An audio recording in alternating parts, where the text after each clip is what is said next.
So what happens after I do the test drive?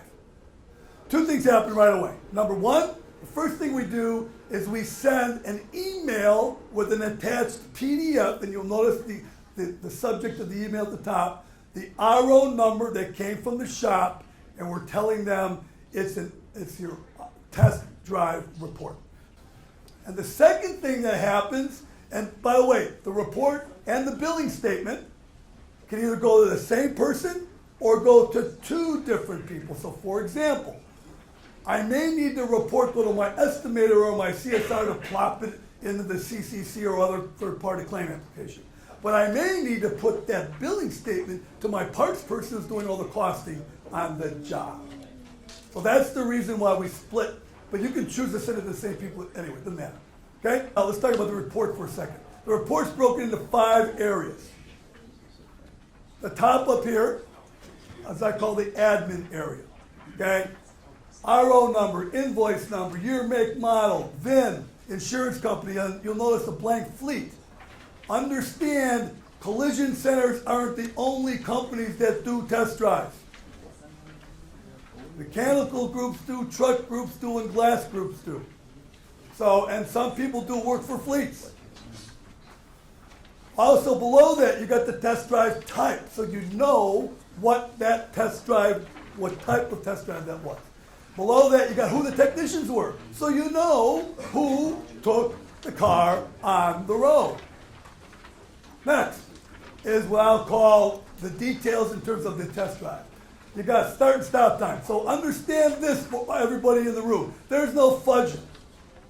The time is the time.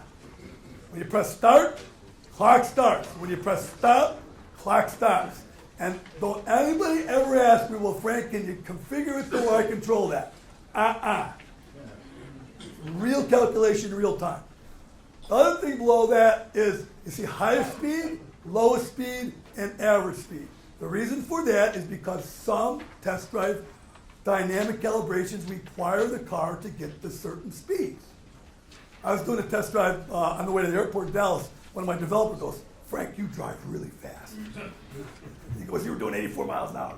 Anyway, so below that is a link to the video. So if I get the PDF electronically, I can click on that link and bing, up comes the video and the audio. So I have complete documentation of that test drive. Below that is what I call the speed graph. And that's telling you the speed that a vehicle went through over the time of that test drive. Now the cool thing that I really like is the next one, the map. I know exactly where that car went on the test drive every single time. Every single time. So there's no going to the liquor store, going to McDonald's, or whatever the case may be. You know where they went. Below that are the recommendations for that make and that type of test drive. Now below this, you see on the screen here, you see a link, it's eyesight manual. So next phase will incorporate training videos, actually videos from the OE manufacturers, as well as links to the manuals related to the cars. The next thing you get, besides the report, is a billing statement. And that's based on the cost of the drive, based on my technician, based on my market, whatever the case may be.